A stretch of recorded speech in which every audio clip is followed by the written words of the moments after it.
Okay, so this is the physical resource that I've made for my PN4036 digital topic portfolio. So I've made a digital resource on GeoGebra, which I've shown already, and this is now the physical resource.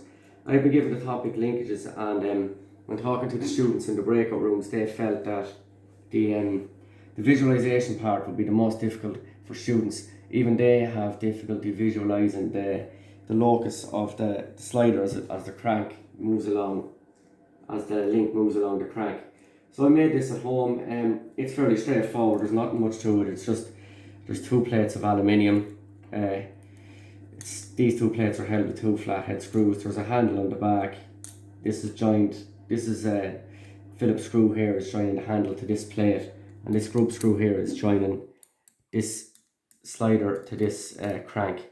Piece of steel here as well. You don't need this, but I just said I'd put it in, and it shows the location of the slider as the crank moves, as the link moves along the crank. Okay, so I believe this will aid with students' visualization of this topic in a number of ways. So they can see here, we can see here as I rotate the crank, we can see here the slider moves in a linear direction, very similar to the resource that I've made on GeoGebra.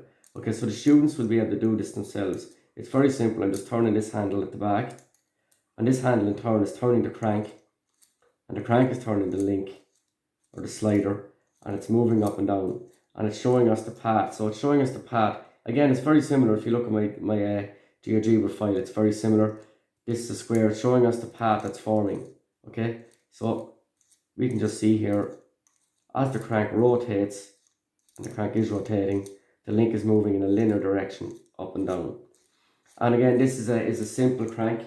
There are more complex ones like a crank and rocker or crank and sliding, but this will be used, as I said, in my talk portfolio as the introduction to give students a general understanding and visualization.